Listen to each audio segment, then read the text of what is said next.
গতকাল নির্বাচন ব্যবস্থা সংস্কার কমিশনের কিছু সুপারিশের বিষয়ে ভিন্নমত জানিয়ে জাতীয় ঐকমত্য কমিশনকে চিঠি দিয়েছে নির্বাচন কমিশন, যেখানে তারা জানান সীমানা পুনর্নির্ধারণ, কমিশনের জবাবদিহিতা, নির্বাচনী ফলাফল এবং জাতীয় পরিচয়পত্রের বিষয়ে কমিশন যে সুপারিশ করেছে তার সাথে একমত নয় ইসি। বিষয়টি নিয়ে জানতে চাইলে জাতীয় ঐকমত্য কমিশনের সহসভাপতি অধ্যাপক আলী রিয়াজ জানান তারা নির্বাচন কমিশনের চিঠি পেয়েছেন। ঐকমত্য কমিশন আলোচনা করে এ বিষয়ে সিদ্ধান্ত জানাবে। তবে তিনি ব্যক্তিগতভাবে মনে করেন পুরনো যে ব্যবস্থায় জাতীয় নির্বাচন হয়েছে সেটি হলে কিছু সমস্যা থেকেই যাবে। ব্যক্তিগতভাবে যেটা আমি মনে করি সেটা হচ্ছে যে সীমানা নির্ধারণের ক্ষেত্রে আসলে নির্বাচন কমিশনের বর্তমান অবস্থান পুনর্বিবেচনা করা উচিত। কারণ নির্বাচনের জন্য একটা বড় বিষয় হচ্ছে নির্বাচনের সীমানা নির্ধারণ।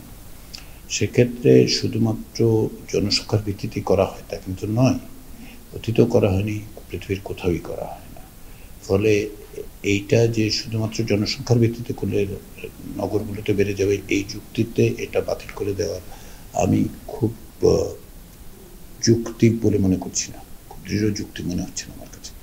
অন্যভাবে করে করতে হবে। কারণটা আপনাকে আমি বলি, কারণটা হচ্ছে যে অতীতে আমি গত 3টি তথাকথিত নির্বাচনের কথা বিবেচনাই নিচ্ছি না, কারণ ওগুলোকে আমি নির্বাচন বলে বিবেচনাই করি না।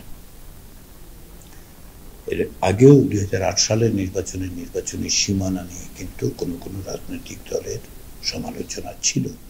ফলে এখন ওই একই ফর্মুলার ভিত্তিতে করতে গেলে একই রকম বিতর্ক সৃষ্টি হয় কিনা সে আশঙ্কাটা থেকে যাচ্ছে।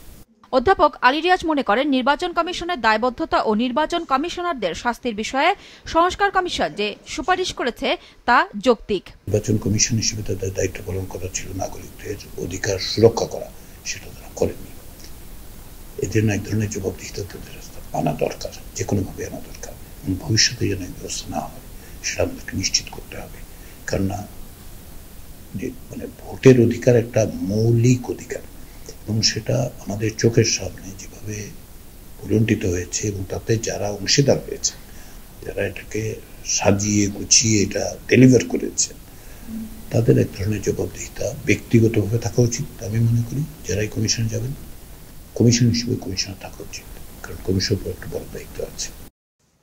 নির্বাচন সংস্কার কমিশনের প্রধান বদিউল আলম মজুমদার মনে করেন তারা একটি সংস্কারের সুপারিশ করেছেন এবং কেন সেই সুপারিশ তার যৌক্তিকতাও জানানো হয়েছে। বহু অংশীজনের আমরা মতামত দিয়েছি, আপনাদের মতামত দিয়েছি, আমরা কতগুলো সুপারিশ করেছি এবং সেগুলো সুস্পষ্টভাবে আমরা জাতির সামনে তুলে ধরেছি। এখন তারা তাদের মতামত দিয়েছে, আমরা আমাদের বিবেচনায় মনে করেছি যে এটার জন্য একটা স্বাধীন কর্তৃপক্ষ হওয়া দরকার এনআইডির জন্য, কারণ এনআইডি একটা বিরাট বিষয়। তিনি জানান ইসির এই সুপারিশ নিয়ে তারা কথা বলবেন বিভিন্ন রাজনৈতিক দলের সাথে। আমরা তাদেরকে বিতর্কের ঊর্ধ্বে রাখতে চেয়েছি।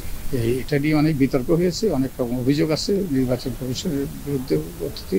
তো আমরা যাতে এই নির্বাচন কমিশন বিতর্কিত না হয়, বিতর্কিত কাজে জড়িত না হয়, সেই জন্য আমরা করেছি। তো আমাদের যুক্তিগুলো আমরা তুলে ধরেছি। তো এই ওনাদের মতামত ব্যক্ত করতেই পারেন, আমরা এগুলো বিবেচনা নেব।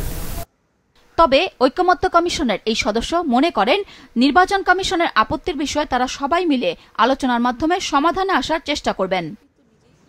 নুরুন নাহার উইলি, মাছরাঙা সংবাদ, ঢাকা।